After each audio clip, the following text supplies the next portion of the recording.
नमस्कार। श्री श्री आनंद मूर्ति जी vision page के द्वारा आज एक विषय के द्वारा लाइव हो रहे हैं। एक श्री पी.आर. सरकार या कहें गुरुदेव श्री श्री आनंद मूर्ति जी ने एक पुस्तक लिखी है समन्वित चिकित्सा। तो आज उसी पर चर्चा करेंगे। उसका पहला ही टॉपिक है समन्वित चिकित्सा, इतिहास और उसका उपयोग। तो विषय हुआ समन्वित चिकित्सा, इतिहास और उपयोग। विषय थोड़ा बड़ा है, इसलिए एक दिन में पूरा नहीं होगा, इसलिए इसे पार्ट 1 कह सकते हैं। समन्वित चिकित्सा, इतिहास और उपयोग पार्ट 1। कई पार्ट में इस पर चर्चा करना पड़ेगा क्योंकि विषय काफी लंबा है। तो समन्वित चिकित्सा का इतिहास क्या है और इसे उपयोग कैसे करना है। वैसे चिकित्सा का संबंध मनुष्य का सदियों से रहा है और इसमें पहला ही टॉपिक है उपवास। वैसे हमने उपवास पर इसके पहले चर्चा भी किया है, लेकिन आज हम उपवास पर उसके आगे की चर्चा करेंगे कि उपवास कितने प्रकार का होता है। इसके पहले हमने एकादशी उपवास, अमावस्या और पूर्णिमा उपवास पर प्रकाश डाला था। आज और कई प्रकार के उपवास हैं जो कि मनुष्य को स्वस्थ रहने के लिए करने चाहिए, उस पर आज प्रकाश डालेंगे। तो उपवास वैसे देखा जाए तो मनुष्य को छोड़कर और भी जो पशु पक्षी हैं सभी नेचुरली उपवास करते हैं। जब वो कभी भी अस्वस्थ होते हैं तो खाना पीना छोड़ देते हैं। कितना भी अच्छा उनके सामने भोजन रख दीजिए, वो नहीं खाएंगे, क्योंकि वो जानते हैं कि अगर हम भोजन खाएंगे तो हम और बीमार हो जाएंगे। तो अस्वस्थ जब मनुष्य होता है तो उपवास करके क्या करता है, अपने शरीर को स्वस्थ करता है, क्योंकि शरीर की जो जीवनी शक्ति है, जो भोजन को पचाने में लग रही थी, वह रोग को ठीक करने में सारी शरीर की जीवनी शक्ति उसमें लग जाएगी, तो रोग ठीक हो जाएगा। बड़े बड़े रोग उपवास के द्वारा ठीक हो जाते हैं, क्योंकि हम पाचन तंत्र से रोज काम लेते हैं। कोई 3 टाइम, कोई 4 टाइम डेली पाचन तंत्र में डाल रहा है भोजन। पाचन तंत्र को कभी भी आराम नहीं मिलता है, तो पाचन तंत्र को आराम देने का नाम ही उपवास है, उसे आराम दे देते हैं। तो विशेष उपवास होता है एकादशी, अमावस्या और पूर्णिमा। उस दिन तो हमें निर्जला उपवास करना चाहिए, क्योंकि हमें पानी और भोजन दोनों की आवश्यकता होती ही नहीं है। लेकिन कुछ असाध्य रोग होते हैं, उन पर अलग अलग तरीके के भी उपवास होते हैं। जैसे एक होता है प्रातः कालिक उपवास। प्रातः कालिक उपवास का अर्थ हुआ कि प्रातः काल अर्थात नो ब्रेकफास्ट, सुबह का नाश्ता छोड़ देना है। तो सुबह का नाश्ता जब छोड़ देंगे तब क्या होगा, हमारे पाचन तंत्र को एक लंबा समय मिल जाएगा भोजन को पचाने के लिए, और थोड़ा सा रेस्ट भी मिल जाएगा, क्योंकि हमने डिनर किया। डिनर करने के बाद पाचन तंत्र ने भोजन को पचाया और बड़ी आंत में जो दूषित भोजन था, जिसे मल कहते हैं, वहां पे जमा कर दिया। दूसरे दिन पेट साफ हो जाता है, जिसे पैखाना के माध्यम से पैखाना कहते हैं, पेट साफ हो जाता है। उसके बाद जो ब्रेकफास्ट है, तुरंत पेट खाली हुआ, हमने फिर उसमें तुरंत डाल दिया। तो ब्रेकफास्ट जब हम सुबह का नाश्ता छोड़ते हैं तो बहुत सारे रोगों में ब्रेकफास्ट छोड़ने से मनुष्य ठीक हो जाता है। जैसे प्राकृतिक चिकित्सा में आप जाएंगे तो उसमें नाश्ता आपको नहीं देते। जिनको फैट की समस्या होती है, मोटापा होता है, तो मोटापा कम करने के लिए नाश्ता छुड़वा देते हैं। और वैसे तो उसमें रसाहार भी कराते हैं, अधिकतर भोजन नहीं देते हैं, कई प्रकार से चिकित्सा उसकी चलती है। लेकिन अधिकतर केस में उपवास कराते हैं, नाश्ता नहीं देते हैं सुबह का। तो प्रातःकालिक उपवास अक्सर प्राकृतिक चिकित्सा में हर रोगी को, लगभग सभी रोगी के लिए, 100% नहीं लेकिन 80% रोगियों के लिए प्रातःकालिक उपवास कराया जाता है और प्रातःकालिक उपवास के माध्यम से उसे ठीक किया जाता है। तो प्रातःकालिक उपवास करके आप छोटे मोटे रोगों से निवृत्त हो सकते हैं। और उसके बाद दूसरा है सायंकालिक उपवास। सायंकालिक उपवास हो गया कि रात का भोजन छोड़ देना। वैसे जैन संप्रदाय में इसे धर्म से जोड़ दिया है कि रात का भोजन नहीं करना है, लेकिन एक काफी साइंटिफिक है कि रात का भोजन नहीं करने से हमारे शरीर को काफी बीमारियों से लड़ने की क्षमता मिलती है। क्योंकि रात को क्या होता है, सनलाइट नहीं रहती, सूर्य का प्रकाश जब नहीं रहेगा तो हमारे जठराग्नि से पाचक रस बहुत कम निकलता है, अर्थात जठराग्नि मंद रहती है। और उस मंद जठराग्नि से आप बहुत अधिक अच्छी तरीके से भोजन नहीं पचा सकते हैं। इसलिए अगर आप रात्रि उपवास कर लेते हैं, रात का भोजन नहीं करते हैं, तो हमारे पाचन तंत्र को आराम भी मिल जाता है। और दूसरा है कि जो हम रात में भोजन करते हैं तो उससे क्या होता है, अभी का यहाँ का साइकोलॉजी जो है, जनरल साइकोलॉजी हिंदुस्तान का बन गया है कि नाश्ता कुछ भी कर लेंगे, लंच कुछ भी कर लेंगे, लेकिन डिनर बढ़िया आराम से ठीक से खूब कस के खाएंगे। यह बहुत ही गलत है। आयुर्वेद भी कहता है और बाबा ने भी कहा है कि ब्रेकफास्ट लाइक ए प्रिंस, राजकुमार की तरह नाश्ता करेंगे, स्वस्थ आदमी के लिए है। और लंच लाइक ए किंग, राजा की तरह दोपहर का भोजन करना है। और उसके बाद डिनर लाइक ए बेगर, भिखारी की तरह रात का भोजन करना है। अर्थात रात को कुछ भी थोड़ा बड़ा मिले खा के सो जाना है। लेकिन अभी यहां पर उल्टा करते हैं, डिनर ही स्पेशल करते हैं, डिनर ही लाइक ए प्रिंस, राजकुमार की तरह खूब तैली पदार्थ, पूरी, साग सब्जी, कई प्रकार के आइटम, वो जो रात को खाते हैं वो गरिष्ठ हो जाता है और हमारी जठराग्नि भी मंद होती है, इसलिए भोजन अच्छी तरीके से पच नहीं पाता है और एसिडिटी हो जाती है, पेट संबंधी समस्याएं हो जाती हैं, भोजन अचपचा रह जाता है, अपच की भी समस्या हो जाती है। इसलिए सायंकालिक उपवास स्वास्थ्य के लिए बहुत ही फायदेमंद है। एक स्वस्थ आदमी भी इसे लगातार कर सकता है।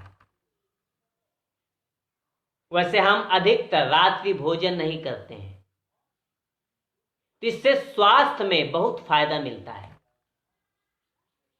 अक्सर अगर आप लगातार ऐसा रूटीन बना लेते हैं कि रात्रि का भोजन ना करें, तो आपको बहुत ही फायदा होगा। शरीर स्वस्थ रहेगा, समय पर आप जग जाएंगे, पेट अच्छी तरीके से साफ हो जाएगा और शरीर में एक ऊर्जा मेंटेन रहेगी। कभी भी ये नहीं सोचना है कि कैसे सोएंगे भूखे। अगर आपको फील हो रहा है कि भूख लगी है तो आप सूप पी सकते हैं, सब्जी का, कई प्रकार की हरी सब्जी, आप उसे बॉयल कर लीजिए, हल्का सा कढ़ाई में तेल देके, जीरा देके, तेल उतना देना है कि जिससे 4-5 जीरा आपका पक सके। काला नमक या सेंधा नमक मिला के उस सब्जी भी खा सकते हैं। मिक्सी में ग्राइंड कर दीजिए, पानी दे दीजिए, गर्म पानी मिक्स कर दीजिए, उस सूप बन जाएगा। उस सूप को आप पीजिए, 1 गिलास 2 गिलास पीजिए, वो हल्का रहेगा, वो आपके शरीर के लिए फायदा भी करेगा, पेट भी आपका भर जाएगा और नुकसान भी नहीं करेगा। तो ये हुआ सायंकालिक उपवास, अर्थात नो डिनर। डिनर न लें, अगर लें तो बहुत ही हल्का कोई सूप पी लें या हल्का दूध पी लें, इससे काम चला लें। उसके बाद तीसरा उपवास है रसोपवास। बहुत सारी बीमारियों में चिकित्सा होती है कि केवल रस पिला करके, सब्जी का रस या फलों का रस पिला करके उनकी चिकित्सा की जाती है। कोई किसी बीमारी से ग्रसित है, जैसे मोटापा है या कोई भी बीमारी है, लगभग 80% बीमारी रसोपवास से बिल्कुल ठीक हो जाएंगी। रसोपवास के पहले क्या करना है? पहली बात तो रसोपवास या कुछ जो लंबा उपवास है वो किसी अनुभवी व्यक्ति के संरक्षण में करना, उनकी देखरेख में करना है। ऐसे फलाहार रसाहार आप कर सकते हैं अकेले भी घर में, कोई दिक्कत नहीं है। तो रसोपवास अर्थात रसाहार, उसके पहले 1 दिन 2 दिन पूर्ण उपवास कर लें। अर्थात एकादशी से शुरू कर सकते हैं, एकादशी को निर्जला उपवास कर लें, उपवास तोड़ लें। उपवास तोड़ने के बाद फिर जो है आप मौसमी का, अनार का, किसी भी फल का, खट्टे मीठे फल का, सीजनली फल का रस पी सकते हैं। सुबह में 1 गिलास रस पी लिए, दोपहर में 1 गिलास जूस पी लिए, शाम को 1 गिलास जूस पी लिए। 3 टाइम आप 1-1 गिलास जूस पी सकते हैं। नींबू पानी दिन में जितने बार चाहें आप उपयोग कर सकते हैं, और पानी जितना चाहें आप उतना पी सकते हैं। यह होता है रसोपवास। अगर मोटापा से आप ग्रसित हैं और इस उपवास को यदि आप कर लेते हैं तो 15 दिन में आप ये सब माइंड से निकाल दीजिए कि आपको कमजोरी होगी, क्योंकि रस से, जो आप फलों का रस लेंगे उससे आपको शरीर को एनर्जी लगेगी। जो वीकनेस लगेगी वो साइकिक होगी, वो 2-3 दिन लगेगी, क्योंकि मानसिक होगी। आपको लगेगा अन्न नहीं खाए हैं और अन्न डेली खा रहे हैं तो बॉडी चेंज हो रहा है, रस में ले आए हैं डायरेक्ट, तो आपको फील होगा कि वीकनेस है, लेकिन आपको कुछ होगा नहीं और फैट आपका बहुत तेजी से कम हो जाएगा। लगभग अगर आप 15 दिन कर लेते हैं तो 15 दिन में आपका 15 से 20 केजी तक वजन कम हो जाएगा। रसोपवास से कितनी तेजी से वजन कम हो जाएगा। बहुत सारे लोग वजन कम करने के लिए कितने सारे पाउडर, कितने सारी एक्सरसाइज, कहां कहां चिकित्सा कराते हैं, लेकिन फैट कम नहीं होता है। इस उपवास को करके देखिए, मात्र 15 दिन में आपका 15 से 20 केजी वजन बिल्कुल कम हो जाएगा। उपवास में आपको बहुत अधिक शारीरिक श्रम नहीं करना है, आराम करना है। रसोपवास में बहुत अधिक शारीरिक श्रम न करें, अधिकतर आराम करें, थोड़ा बड़ा टहलें, जितना हो सके उतना कार्य करें, उससे कोई दिक्कत नहीं। उसके बाद है दुग्धोपवास। एक दूध कल्प होता है, ये भी चिकित्सा है। इससे भी बहुत सारे रोगों में मनुष्य को ठीक किया जाता है। दूध कल्प होता है। वैसे ये दूध कल्प अकेले नहीं करना चाहिए, किसी अनुभवी आदमी की देख रेख में करना चाहिए। इसका तरीका होता है, जैसे कोई बहुत शरीर से कमजोर है, किसी का फैट बढ़ ही नहीं रहा है, बहुत कुछ खाता है लेकिन शरीर में नहीं लगता है, तो उसे दूध कल्प करा दीजिए, वो शरीर में मोटापा आ जाएगा, फैट आ जाएगा। इसका तरीका होता है।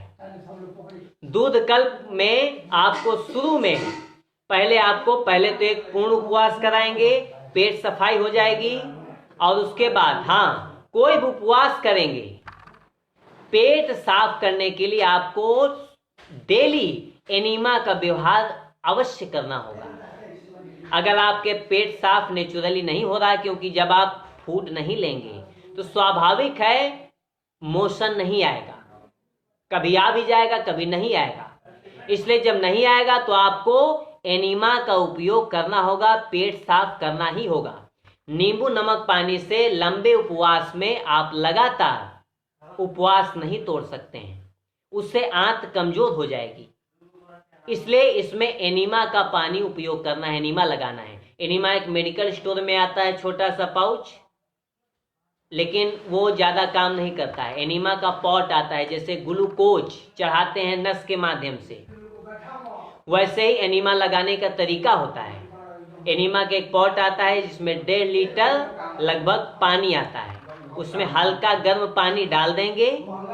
ठंडे पानी का भी लगाते हैं, लेकिन शुरुआत में आप गर्म पानी का लगाएं तो अच्छा है।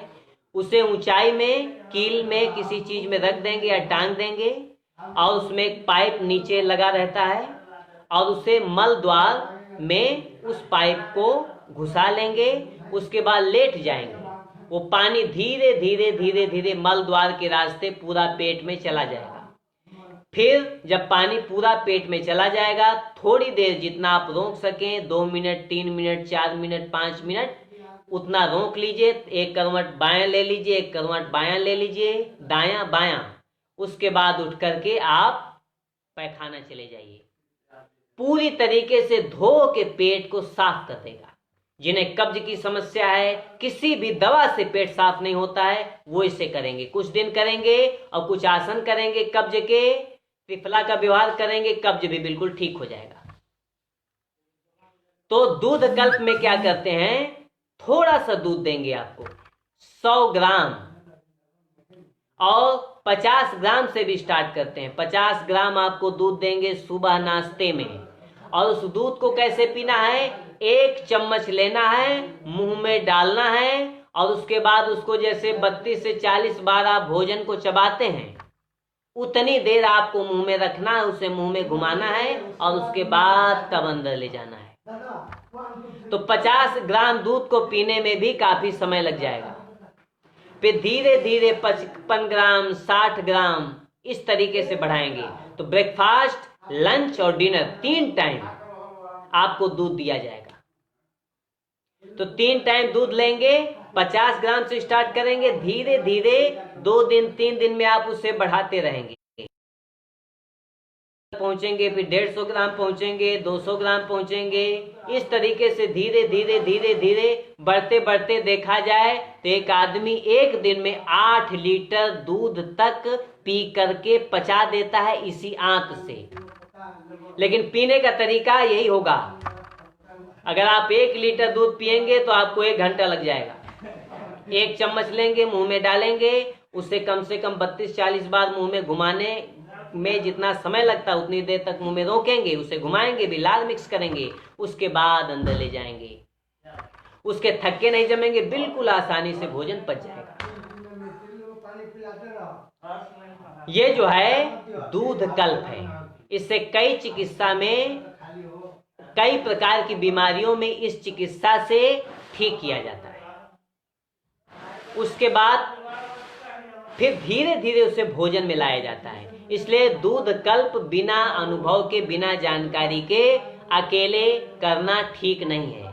किसी अनुभवी व्यक्ति की देखरेख में करना उचित है।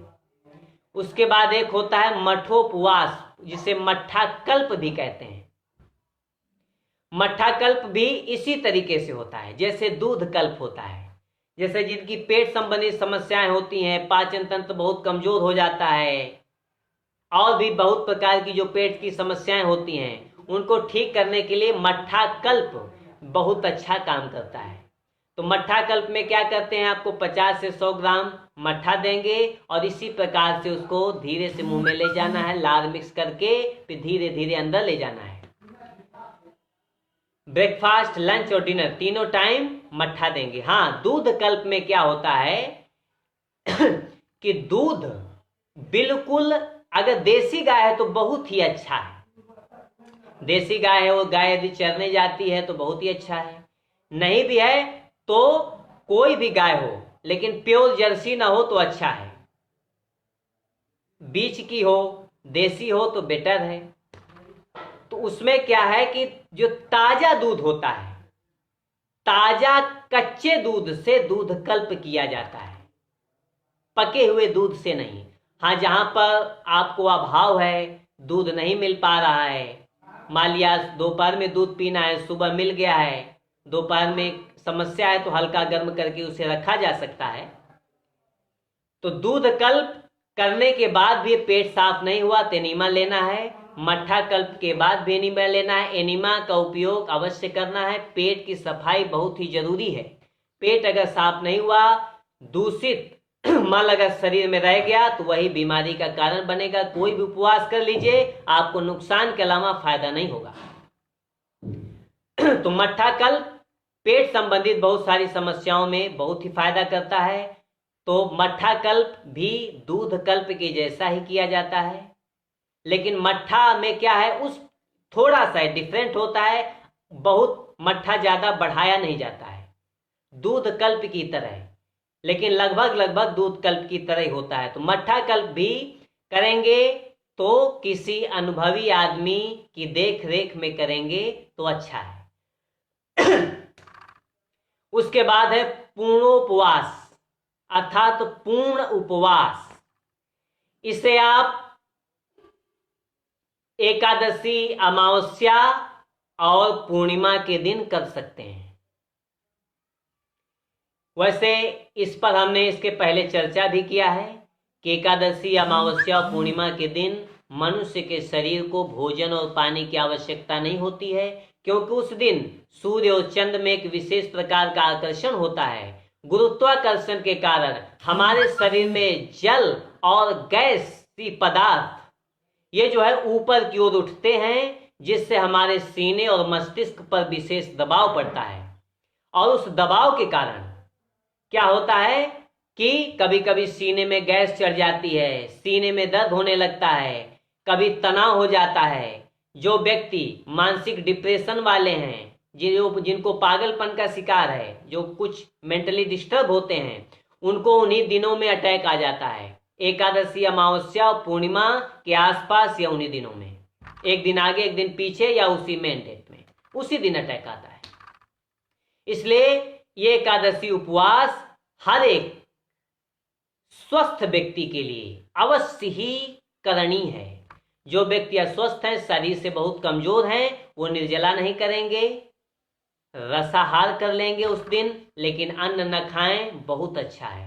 अन्न न ग्रहण करें। कोई भी व्यक्ति अगर बीमार है, अस्वस्थ है, शरीर बहुत कमजोर है, तब भी आप रसाहार कर सकते हैं, फलाहार कर सकते हैं, लेकिन बिल्कुल जैसे आप जनरल भोजन कर रहे थे और दिनों में, उस तरीके से बिल्कुल नहीं करेंगे, क्योंकि एकादशी, अमावस्या और पूर्णिमा का एक विशेष महत्व है। वैसे गृहियों के लिए गुरुदेव ने 2 उपवास दिए हैं। एकादशी को अगर आप एक स्वस्थ हैं और कंप्लीट निर्जला उपवास कर लेते हैं तो बहुत ही अच्छा है। शरीर को बहुत सारे फायदे हो जाते हैं, शरीर एक प्रकार से निरोग हो जाता है, क्योंकि हमारे पाचन तंत्र को रेस्ट मिल जाता है और अंदर जितनी भी गंदगी है, सारी गंदगी एक जगह इकट्ठी हो जाती है। दूसरे दिन जब उपवास तोड़ते हैं, सारी गंदगी निकल जाती है और पेट की बिल्कुल सफाई हो जाती है, क्योंकि शरीर के अंदर जो गंदगी जमा है उसी से सारी बीमारियां होती हैं। आप कोई ट्रीटमेंट कराने जाते हैं तो क्या करते हैं, आपको टेबलेट दे देंगे, ये दवा खाइए, वो दवा खाइए, और भी डालने के लिए देंगे, निकालने के लिए कोई दवा नहीं देंगे कि ये दवा ले लीजिए, वो दवा ले लीजिए। लेकिन जब तक आप शरीर के अंदर की गंदगी को नहीं निकालेंगे, तब तक आपको कोई भी दवा 100% फायदा भी नहीं करेगी। कोई 60% फायदा कर देगी, कोई 50%, 40%, 30%, इसी प्रकार से दवा फायदा करेगी, कितनी भी अच्छी से अच्छी दवा हो। इसलिए अच्छा है, पेट की सफाई बहुत ही जरूरी है। उपवास के बाद कब्ज बिल्कुल नहीं रहना चाहिए, तो उपवास करेंगे तो कब्ज की समस्या बिल्कुल ठीक भी हो जाएगी। तो एक साप्ताहिक उपवास होता है, इसे भी आप एकादशी, अमावस्या, पूर्णिमा के रूप में कर सकते हैं। प्राकृतिक चिकित्सा में एक साप्ताहिक उपवास होता है कि आप सप्ताह में एक दिन उपवास कर लीजिए। तो अगर आप एकादशी निर्जला कर रहे हैं तो अमावस्या और पूर्णिमा के दिन भी आप कोशिश करें कि अन्न न लें, क्योंकि गृहस्थ को बाबा ने 2 एकादशी दिया है, 2 एकादशी कृष्ण और शुक्ल। सन्यासियों के लिए 4 हैं, एक दोनों एकादशी कृष्ण शुक्ल, अमावस्या और पूर्णिमा। इसलिए गृहस्थ लोग भी 4 कर सकते हैं, नहीं निर्जला तो कम से कम अमावस्या और पूर्णिमा को फलाहार कर लें, रसाहार कर लें, लेकिन अन्न न लें तो स्वास्थ्य के लिए बहुत ही अच्छा है। उसके बाद होता है लघु उपवास। लघु उपवास में कई दिनों तक लगातार आपको उपवास करना होता है, जैसे फलाहार में रहना होता है, या कुछ हल्का एक टाइम, या पानी, नींबू पानी से भी उपवास कराते हैं। लघु उपवास में आपको सिर्फ नींबू पानी या कभी शहद दे देंगे, बाकी कुछ भी नहीं देंगे।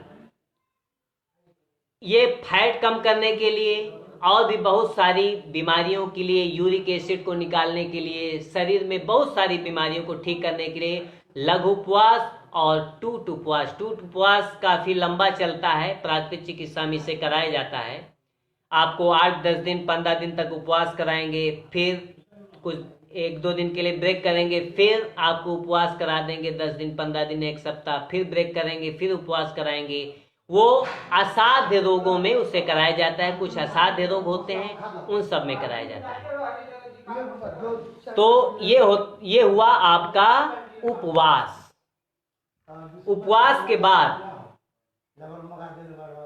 उपवास से लगभग आपके रोग ठीक हो जाते हैं। तो सामान्य चिकित्सा का जो आज हमने विषय लिया, इसका पहला ही टॉपिक था उपवास। दूसरा है सूर्य चिकित्सा या सूर्य लोक।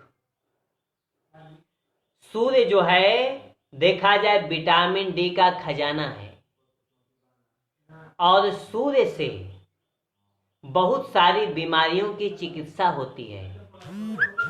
जैसे विटामिन डी के अभाव में बहुत सारी बीमारियां हो जाती हैं, और यहां तक कि जिन्हें कैंसर हो जाता है, पेट संबंधी समस्या हो जाती है, पागलपन होता है, बहुत सारी बीमारियों में सूर्य की किरणों से उसकी चिकित्सा होती है। तो सूर्य की किरणों से चिकित्सा होती, जैसे धूप स्नान। धूप स्नान भी होता है कि सुबह का गर्मी के दिनों में, जैसे बिहार है, बिहार या यूपी इस क्षेत्र को ले लेंगे, क्योंकि सब जगह सूर्य का तापमान पूरी पृथ्वी में एक जैसा एक समय नहीं होता है। इसलिए अलग अलग जगह अलग अलग समय अलग अलग तापमान होता है सूर्य का। तो बिहार यूपी का अगर ले लेंगे तो आप कह सकते हैं कि गर्मी के दिनों में करीब 8-9 बजे तक, और ठंडी के दिनों में 12-1 बजे तक की धूप से चिकित्सा की जाती है। धूप स्नान भी होता है कि धूप में आप लेट जाइए, पूरे आप कई प्रकार का स्नान होता है। एक तो होता है कि पूर्ण धूप स्नान, आप एक सफेद कपड़ा पहन करके या ओढ़ करके, ढक करके, सर में गर्म ठंडा पट्टी, ठंडे कपड़े को पानी में भिगो के कपड़े को, सूती कपड़े को निचोड़ के सर में रख लेंगे। उसके बाद पूरे शरीर को आप ढक देंगे कपड़े से, लेट जाएंगे। जब खूब पसीना आ जाएगा, कम से कम आधा घंटा उसमें लेटे रहेंगे, खूब पसीना आ जाएगा तो आप उठ करके उसे पूरी तरीके से पोंछ लेंगे अपने शरीर को। शरीर को पोंछने के बाद किसी तेल से मालिश भी कर सकते हैं, नीम के तेल से, नारियल तेल से शरीर की। उसके बाद फिर उसी प्रकार से लेट जाएंगे। इस प्रकार से 2-3 बार करते हैं। कई चिकित्सा में इस तरह भी किया जाता है। कुछ चिकित्सा में जैसे रोगग्रस्त पार्ट को, जैसे किसी को वात रोग है, कमर में दर्द है, या साइटिका हो गया है, तो रोगग्रस्त पार्ट को आप क्या करेंगे, सिर्फ धूप में रखेंगे 15 मिनट 20 मिनट। उसके बाद जब पूरा गर्म हो जाएगा, पसीना निकल जाएगा, तब आप उसे छाया में ले आएंगे, उसे पोंछ लेंगे। फिर आप किसी तेल से, मेडिकेटेड तेल से आप उसे मर्दन करेंगे। उसके बाद फिर आप उसे फिर रोगग्रस्त पार्ट को धूप में रख देंगे। धूप में रखने के बाद फिर जब वो गर्म हो जाएगा, पसीना निकल जाएगा, फिर उसे लाएंगे, मसाज करेंगे, फिर रखेंगे लगभग 3 बार, 2 से 3 बार इसे कर सकते हैं। तो उससे बहुत ही लाभ मिलता है, बहुत ही जल्दी लाभ मिल जाता है। वात रोग में, बहुत सारी बीमारियों में रोगग्रस्त पार्ट को आप धूप में रख करके धूप चिकित्सा ले सकते हैं। और पानी भी अगर धूप से, सूर्य की किरणों से तप्त पानी है, उसे पीने से भी बहुत सारी बीमारियों में लाभ होता है। ऐसे भी एक स्वस्थ आदमी भी कांच के जार में आप पानी रख दीजिए, लेकिन कांच का जो ढक्कन है वो प्लास्टिक का नहीं होना चाहिए, क्योंकि कुछ कांच का ढक्कन प्लास्टिक का होता है। तो प्लास्टिक जब हीट होता है तो उससे एक प्रकार का पदार्थ निकलता है, वो शरीर के लिए हानिकारक होता है। तो उससे क्या करेंगे आप, जैसे कई और भी मेटल का आता है उसका ढक्कन, किसी और मेटल का हो ठीक है, लेकिन प्लास्टिक का नहीं होना चाहिए। तो उस पानी को आप सूर्य में तप्त कर लीजिए और उस पानी को ठंडा करके पीजिए। बहुत ही फायदेमंद है, कई बीमारियों में फायदा करता है। जैसे कुछ व्यक्ति मेंटली डिस्टर्ब होते हैं, किन्हीं को पेट की समस्या होती है, कुछ रोग में नीला पानी फायदा करता है, किसी को पानी क्या कहते हैं, पीला पानी, किसी को हरा। जैसे पेट में भी, धूप भी, अगर पेट की समस्या है तो आप नीला धूप जो है पेट को दिखाते हैं, तो आप पेट संबंधित रोग से बहुत आसानी से, बहुत जल्दी ठीक हो जाएंगे। सिर्फ पेट को धूप में रखना है और उसके ऊपर नीला कांच या नीला पन्नी लगा देना है थोड़ा सा हाइट में, तो उससे जो होते हुए धूप आएगी वो नीली धूप हो जाएगी। तो उससे क्या होगा, पेट संबंधी जो समस्याएं, कमजोर हो गया, एसिडिटी है, गैस है, ये सारी समस्याएं ठीक हो जाएंगी। जैसे आनंद मार्ग में है कि स्नान करने के बाद पितृ यज्ञ करते हैं, तो भीगे हुए बदन में प्रकाश, कोई भी प्रकाशमान वस्तु, अगर सूर्य के सामने है तो बहुत अच्छा है, नहीं तो कोई भी प्रकाशमान वस्तु के सामने हम खड़े होते हैं और मंत्र और मुद्रा के साथ हम पितृयज्ञ करते हैं कि पितृपुरुषेभ्यो नमः, ऋषि देवेभ्यो नमः, ब्रह्मार्पणं ब्रह्म हविर् ब्रह्माग्नो ब्रह्मणाहुतम ब्रह्मैव तेन गंतव्यम ब्रह्म कर्म समाधिना। ये पितृयज्ञ करते हैं 3 बार। तो इससे एक बहुत बड़ा फायदा होता है कि जो प्रकाश की तरंगें आती हमारे भीगे हुए शरीर को मिलती हैं, उससे हमारे शरीर को बहुत ही फायदा होता है भीगे हुए बदन में। तो पानी से चूंकि क्षण के किरणें आती हैं, अगर आप पानी सामने हो, जैसे सूर्य की किरणें पानी से क्षण करके यदि आपके शरीर को मिलती हैं तो आपके शरीर को बहुत ही फायदा होता है। तो इसमें बाबा ने, श्री श्री आनंद मूर्ति ने एक देखा जाए तो वरदान दे दिया है आनंद मार्गियों के लिए कि भीगे हुए बदन में किसी प्रकाशमान वस्तु के सामने खड़े होकर के पितृयज्ञ करना है। तो जब खड़े आंख से भी उस प्रकाश की तरफ देखेंगे तो आंखों की ज्योति में भी काफी प्रभाव पड़ता है, आंख की ज्योति भी बढ़ती है, तो पूरा भीगा हुआ शरीर रहता है। तो भीगे हुए शरीर को एक विशेष फायदा मिलता है, क्योंकि पानी से क्षण करके प्रकाश हमारे शरीर पर पहुंचता है। तो सूर्य के प्रकाश से बहुत सारी चिकित्सा होती है। प्राकृतिक चिकित्सा में मिट्टी, हवा, धूप, पानी से ही इलाज होता है, उसमें आपको कोई भी औषधि नहीं दी जाती है।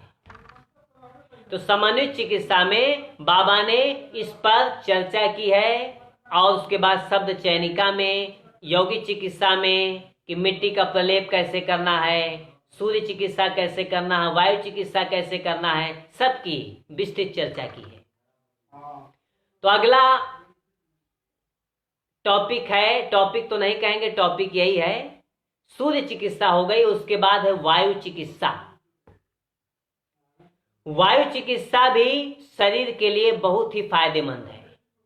बहुत सारे रोगों को वायु चिकित्सा से ठीक किया जाता है। कोई भी बीमार होता है तो उसे डॉक्टर बताते हैं कि सुबह की शुद्ध ताजी हवा में आप मॉर्निंग वॉक कीजिए। मॉर्निंग वॉक कैसे करना है? खूब झटके के साथ चलेंगे और जब आपके शरीर में पसीना निकलने लगेगा तब आप समझिए कि मॉर्निंग वॉक हो गया। कितना देर कर रहे हैं उससे मतलब नहीं, पसीना निकलना चाहिए।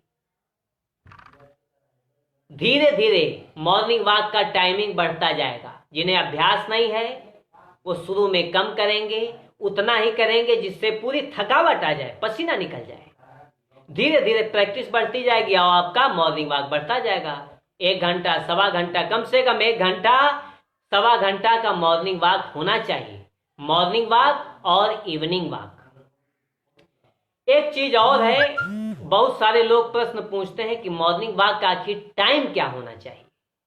क्योंकि बहुत सारे लोग 3 बजे सुबह से मॉर्निंग वॉक कर लेते हैं, कुछ 4 बजे कर लेते हैं, कुछ लोग सूर्योदय के बाद करते हैं। तो देखा जाता है कि साइंस ने जो रिसर्च किया है कि जब सूर्य का प्रकाश नहीं होता है तो जो पेड़ पौधे हैं वो ऑक्सीजन नहीं छोड़ते हैं, कार्बन डाइऑक्साइड छोड़ने लगते हैं। तो उस समय की जो हवा है, हमें कार्बन डाइऑक्साइड की मात्रा उसमें ज्यादा होगी अगर आप सूर्य के प्रकाश अर्थात सूर्योदय के टाइम के पहले मॉर्निंग वॉक करते हैं। अगर सूर्योदय के बाद, सूर्योदय के बाद का मतलब सूर्योदय का जो समय है, भले सूर्य का प्रकाश नहीं आ पाया, सूर्य की किरणें नहीं निकली, लेकिन जब सुबह होता है तो सूर्य का प्रकाश आ जाता है, मतलब सूर्य की किरणें नहीं निकलती, धूप नहीं निकलती, लेकिन सूर्य उजाला हो जाता है। तो हल्का उजाला होना स्टार्ट हो जाए, आप उस समय मॉर्निंग वॉक कीजिए, बेस्ट है। उसके बाद सुबह आप लगभग 8 बजे तक का समय मॉर्निंग वॉक के लिए बेस्ट टाइम है। आपको शुद्ध ताजी हवा मिलेगी। उसी शुद्ध ताजी हवा में आप खूब तेजी से झटके के साथ मॉर्निंग वॉक कीजिए। इसे वायु स्नान, हवा स्नान भी कहते हैं और वायु चिकित्सा भी। इसके द्वारा बहुत सारे रोगों को ठीक किया जा सकता है। अगर आप लगातार मॉर्निंग वॉक और इवनिंग वॉक करते हैं ठीक से तो शरीर का एक काफी व्यायाम हो जाता है और आप रोग निवृत्त रहेंगे। शरीर में जल्दी आपको बीमारी नहीं होगी। उसके बाद है जल चिकित्सा। जल, पानी से भी बहुत सारी चिकित्सा होती है। गर्म पानी पी करके ठीक किया जाता है लोगों को, गर्म और ठंडा स्नान करा के लोगों को ठीक किया जाता है, गर्म पट्टी बांधी जाती है, ठंडी पट्टी बांधी जाती है। जैसे किसी को बुखार आ जाता है तो पानी की ठंडी पट्टी सर में रखते हैं ताकि सर में गर्मी न चढ़ पाए। एक हिप बात होता है, अगर आप पेट संबंधित रोगों से परेशान हैं तो आप सुबह हिप बाथ कर सकते हैं। एक टब ले लीजिए, टब में कमर डूब जाए, नाभि आपकी डूब जाए, उतना पानी भर लीजिए और बैठ जाइए उसमें। लगभग 15 मिनट, 12 से 15 मिनट आप उसमें बैठे रहिए और उसके बाद शरीर को पोंछ लीजिए तुरंत। और जब बैठेंगे तो अंदर जो है एक तौलिया या कपड़ा ले लेंगे और उसे पेट में चारों ओर घुमाएंगे, दाहिनी तरफ इस प्रकार से राउंड में, दाहिनी तरफ घुमाते रहेंगे, फिर बाईं तरफ घुमाएंगे। जब तक आप बैठे रहेंगे उसको राउंड में घुमाते रहेंगे। इसे हिप बाथ कहते हैं, कटी स्नान कहते हैं। इससे बहुत सारे रोगों की चिकित्सा की जाती है। पेट संबंधी समस्या जितनी भी होती हैं उसके लिए कटी स्नान, यही बात बहुत ही फायदेमंद है। इसको करके तब आप मॉर्निंग वॉक चले जाइए। मॉर्निंग वॉक का जो फायदा है डबल हो जाएगा, और उसके बाद कटी स्नान से भी बहुत सारे फायदे मिलेंगे। पेट ठंडा हो जाएगा, पेट संबंधी जितनी समस्या हैं सब ठीक हो जाएंगी कुछ ही दिनों में। आप करके देखिए कटी स्नान करके। अगर आपके पास व्यवस्था नहीं है, मान लिया व्यवस्था नहीं हो पा रही है कि कैसे कटी स्नान करें, टप नहीं है, जगह नहीं है, या आपके पास टाइम नहीं है, या आप लेजी हैं, बहुत सारी समस्याएं हो सकती हैं, तो आप, बाबा ने कहा है कि सुबह उठेंगे, पानी पी करके खुली हवा में पेट को खुला कर देंगे, टहलेंगे, थोड़ा ठंडा पानी लगा लेंगे, तो थोड़ा सा नाभि को ठंडा कर लेंगे। पानी बढ़िया से पानी लगा के नाभि को ठंडा कर लेंगे, उसके बाद मॉर्निंग वॉक चाहिए। मॉर्निंग वॉक का फायदा ज्यादा होगा, पेट संबंधी समस्याएं ठीक होंगी। ये जल चिकित्सा में है। उसके बाद सुबह का पानी अमृत होता है। सुबह उठते ही गुरु सकाश करके, गुरु का ध्यान करके, अपने ईश्वर का ध्यान करके, परमात्मा का ध्यान करके, शपथ लेके, उच्छेप मुद्रा करके, उच्छेप मुद्रा करना, उसके बाद पानी पीना, एक साथ 1 लीटर 1.25 लीटर एक सांस में पी जाना है। कहा गया है कि पानी सुबह का दांत में न लगे।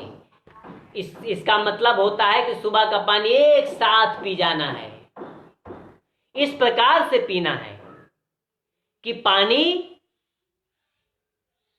पेट के अंदर जाके प्रेशर बनाए, प्रेशर क्रिएट करे। सुबह का पानी प्रेशर बनाने के लिए पिया जाता है। और दूसरा, जो रात भर हम कुछ मुंह नहीं चलाए हैं, जो हमारा लार था मुंह में जमा है वो अंदर चला जाएगा। दूसरा, कुछ गंदगी जो यहाँ पर कंठ में यहाँ जमा हो जाती है, जिससे पायरिया होता है तो यहीं से बदबू आती है, वो भी सारी गंदगी शरीर के अंदर चली जाएगी। और सुबह की जो लार होती है, अमृत होती है पेट के लिए, क्योंकि उसमें बहुत सारे पॉजिटिव एंजाइम्स होते हैं, वो हमारे शरीर के अंदर चले जाएंगे, शरीर को बहुत ही फायदा करता है।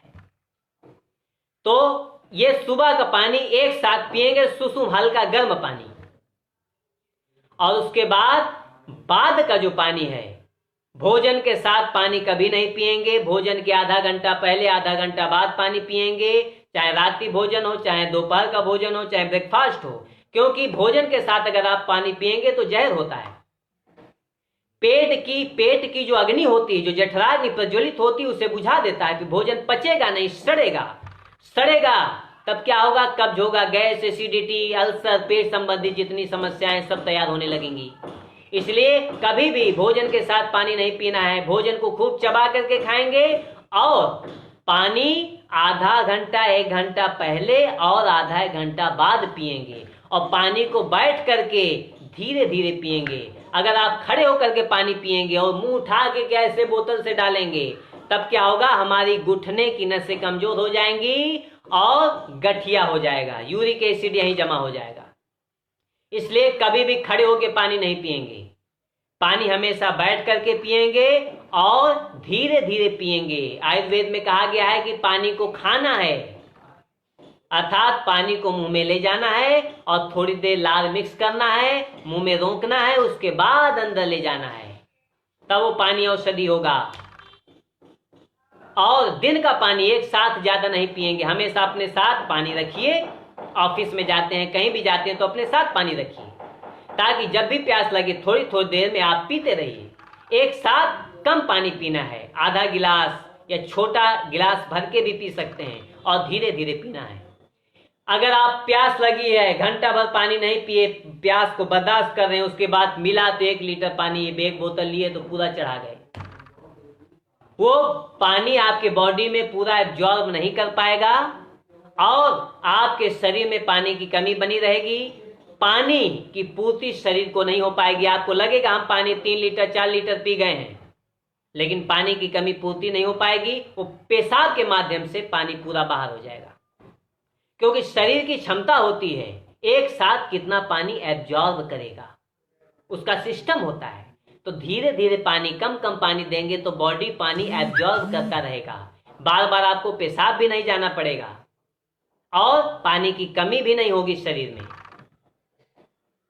तो यह हुआ जल चिकित्सा।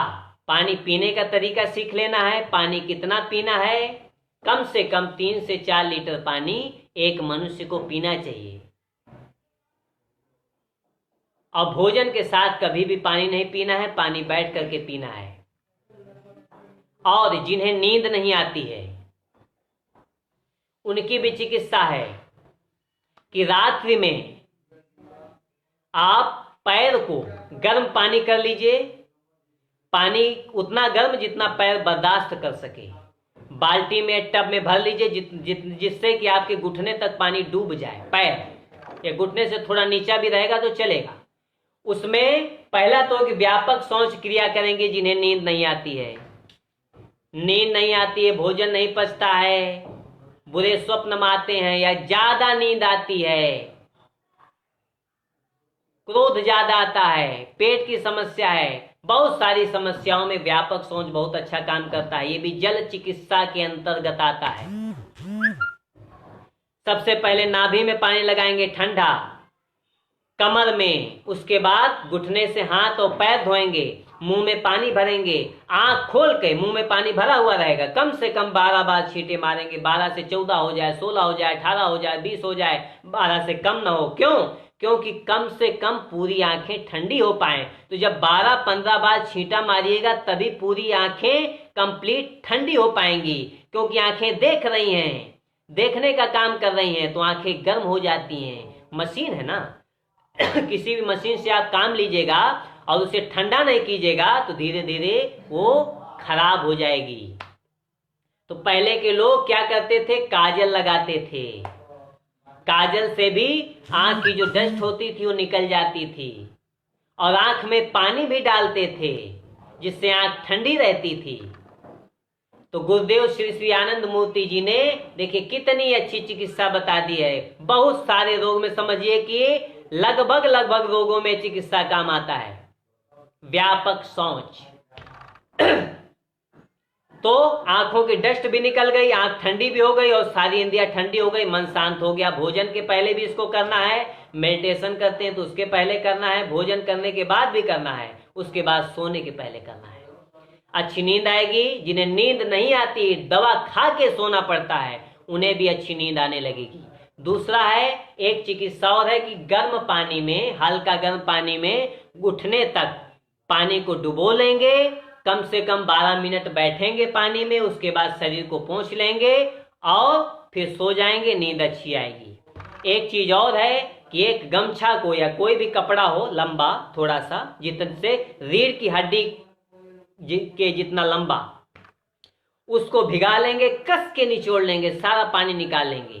और या तो पूरे कपड़े उतार दीजिए या फिर यहां से अंदर से कपड़े के अंदर से घुसा लीजिए, पीछे रीढ़ की हड्डी में, नीचे से निकाल दीजिए कमर में। अर्थात उसको या तो उसे बिछा दीजिए, बिछा के पूरा बदन अगर आपका बिना कपड़े के है तो आप उसी के ऊपर लेट जाइए था। रीढ़ की हड्डी उसके ऊपर होनी चाहिए। जितनी देर आप, कम से कम 10 मिनट 15 मिनट उस पर लेटे रहना है। अगर नींद आ गई तो सो जाइए, रात भर भी रहेगा कोई दिक्कत नहीं। जगे हुए हैं तो उसे 15 मिनट बाद निकाल दीजिए। आपकी नींद अच्छी हो जाएगी, गहरी नींद आने लगेगी, अच्छी नींद आने लगेगी। ये जल चिकित्सा है। तो पानी पी करके और बाहर से भी पानी से बहुत प्रकार की चिकित्सा होती है। एक एक चिकित्सा पर एक एक किताबें लिखी गई हैं, पूरा विस्तृत उसके बारे में नहीं बताया जा सकता है। तो आज जो है जल चिकित्सा, उसके बाद एक चिकित्सा पर और चर्चा करेंगे, उसके बाद हम अपने वाणी को विराम देंगे। एक भेषज लेप है। भेषज लेप माने जो पेड़ पौधे होते हैं, बहुत पहले से आयुर्वेद में इस चिकित्सा का उपयोग हो रहा है। कह सकते हैं कि छाल, पेड़ की छाल से उसका लेप करके बहुत सारे रोगों की चिकित्सा होती है। जैसे अर्जुन की छाल हो गई, सहजन की छाल हो गई, नीम की छाल हो गई, बहुत सारे पेड़ पौधों, पेड़ की छाल, औषधि युक्त जो पेड़ होते हैं उनकी छाल को निकाल करके उनसे पेस्ट तैयार करके रोगग्रस्त स्थान पर लगाते हैं। जैसे नीम की छाल का भी बहुत जगह उपयोग करते हैं, जिन्हें स्किन डिजीज हो जाता है तो नीम की छाल को निकाल करके उसे पीस के उसका लेप बना करके उसका लेप करते हैं, तो स्किन डिजीज संबंधित समस्या बिल्कुल ठीक हो जाती है। इसी प्रकार से भेषज प्रलेप के माध्यम से अर्थात छाल के प्रलेप के माध्यम से बहुत सारे रोगों की चिकित्सा की जाती है। अर्जुन की छाल का ऐसे काढ़ा के रूप में भी पीते हैं छाल का, और बाहरी चिकित्सा बाहर से प्रलेप करके भी करते हैं। तो भेषज प्रलेप में आप मिट्टी चिकित्सा भी आती है, तो मिट्टी का पूरे शरीर में प्रलेप भी करते हैं। तो ऐसे भेषज प्रलेप में आपका छाल किसी भी औषधि युक्त पेड़ की छाल का शरीर के ऊपर रोगग्रस्त स्थान के ऊपर प्रलेप करने को भेषज प्रलेप कहते हैं या उसकी चिकित्सा कहते हैं। तो इस प्रकार से यह चिकित्सा आयुर्वेद में बहुत साल पहले हमारे पूर्वजों ने स्टार्ट किया था और अभी तक यह चिकित्सा चल रही है, आदिकाल से चली आ रही है और अभी तक ये चल रही है।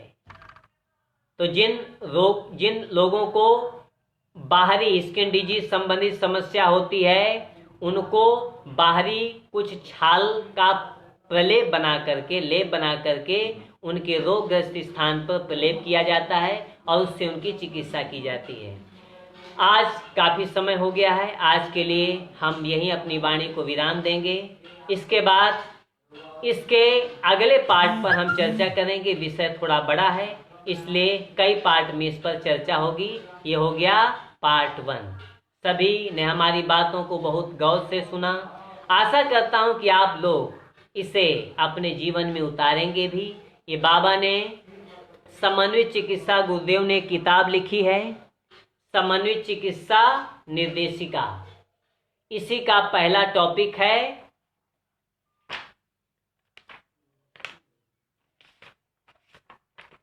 समन्वित चिकित्सा इतिहास और उपयोग। इसी विषय पर आज हमने चर्चा किया है। गुरुदेव ने जो बोला है उन्हीं की कृपा से, उन्हीं के सिग्नल से आपके दो लोगों के बीच में, उन्हीं के माध्यम से आप लोगों के बीच में हमने चर्चा किया। आशा करता हूं कि आप लोग इसे अपने जीवन में जरूर उतारेंगे। अब अगले संडे हम इसके अगले पार्ट पर चर्चा करेंगे। सभी ने हमारी बातों को बहुत ही गौर से सुना, इसलिए बहुत अनुग्रहित हूँ। अंत में सभी के अंदर छिपे हुए परमात्मा को मैं प्रणाम करता हूँ। मेरा प्रणाम स्वीकार करें।